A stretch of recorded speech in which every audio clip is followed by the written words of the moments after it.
მე ვარ მარიამ ელიაძე 8 წლის. სწავლობ მე-17 საჯარო სკოლაში. ჩემი საყვარელი საქმიანობა არის ცეკვა, მუსიკა და ხატვა. აქედან ყველაზე მეტად მიყვარს ხატვა. ხატვა დავიწყე ბაღში, როცა ვიყავი 3 წლის. 7 წლის რომ გავხდი, შევედი ხატვის წრეზე. მე ვიცი ადამიანის დახატვა, ნატურმორტის დახატვა, ავტოპორტრეტის დახატვა და პეიზაჟის დახატვა. ყველაზე ხშირად ვხატავ ადამიანებს. ჩემი საყვარელი ფერი არის იასამნისფერი და არ მიყვარს შავი, იმიტომ რომ ის უფრო ბიჭებს უხდება. ყველაზე რთული არის მთების დახატვა, იმიტომ რომ ერთი მთა შეიძლება სხვანაირი გამოგივიდეს, მეორე მთა სხვანაირი. ყველაზე ადვილი არის სახლის დახატვა. ჩემს ნახატებს ვაგროვებ და სახლში მაქვს დაახლოებით 20 ცალი. ამ ნახატებიდან ერთი გამომივიდა განსაკუთრებით ლამაზი. ამ ნახატზე ხატია ზღვა და ზღვაში ბანაობს ადამიანი. ნახატებს არ ვყიდი, იმიტომ რომ ბევრი ვიშრომე და მენანება. ყველაზე ხშირად ვჩუქნი დედიკოს. მეც მიყვარს საჩუქრებს რომ ჩუქნიან. ამიტომ მიყვარს დაბადების დღე და ახალი წელი. თოვლის ბაბუას სულ მოაქვს საჩუქრები. შარშან მაგალითად მაჩუქა წელზე სატრიალებელი რგოლი. წელს მინდა მაჩუქოს ტელეფონი. ჩემი აზრით თოვლის ბაბუა არის 57 წლის და მისი ნამდვილი სახელია მერაბი. ჩემი სკოლა იმიტომ მიყვარს, რომ სპორტის კარგი მასწავლებელი მყავს.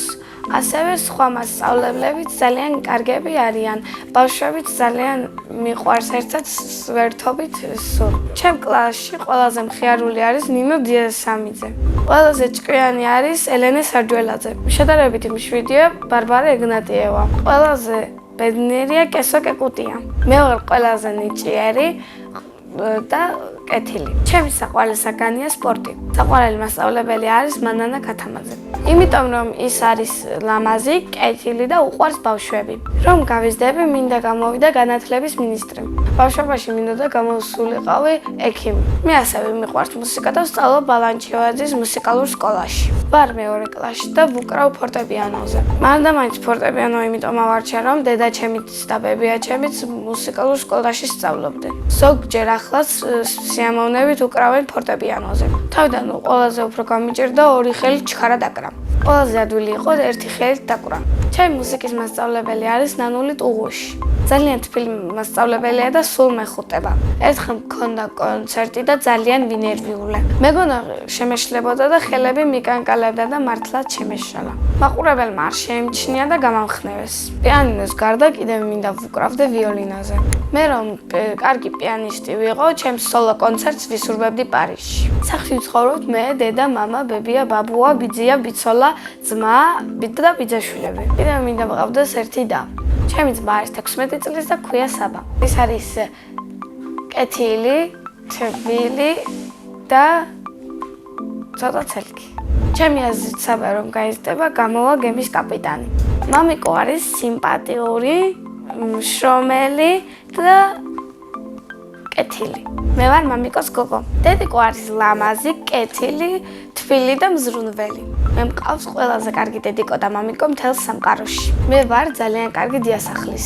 სახლსაც ვალაგებ და საჭმელების გაკეთებაც ვიცი. პირველად საჭმელი რო გავაკეთე, ვიყავი 6 წლის. ახლა ყველაზე კარგად გამომდის მეგი მამიდასთან ერთად პასკის გამოცხობა. ჩემი საყვარელი საჭმელია ტოლმა. ჯადოსნური ჯოხი რომ მქონდეს, მთელი ოჯახი საცხოვრებლად გადავიდოდით მამიდასთან. ორთავათუმში. სამგზავროდ სიამოვნებით წავიდოდი ანტალიაში. მე ასევე მიყვარს ცეკვა. ჩემი არის ცეკვის მასწავლებელი და რო დავყვებოდი სამსახურში, მაშინ ვისწავლე ცეკვა. ჩემი საყვარელი ცეკვა არის ნარნარი. საყვარელი ლეთია ეს მიყვარს. აჭარბლიდან. ციდან მონაწილემ დამიტოვა ასეთი შეკითხვა. მარიამი რომ არ მერქვას, რა მერქმეოდა? მე მარიამი დამარქო ჩემმა ძმამ და ეს სახელი ძალიან მომწონს. მაგრამ მარიამი რომ არ მერქვას, ალბათ მერქმეოდა ანასტასია. შემდეგ მონაწილეს ვუტოვებ ასეთ შეკითხვას. რომელი სუპერძალა უნდა რომ მქონდეს? მე ისეთი სუპერძალა მინდა რომ მაგალითად ჩემ თავს ვასუსტებდე ან ვასუქებდე. ყვავილებიდან მე ვგავარ უეკლო ვარდისფერ ბარდას. ბედნიერება არის ხატვა, ტელეფონს რომ მაჩუქებენ და ასეთი კარგი ოჯახთან ცხოვრება. მე ვარ ბედნიერი ადამიანი.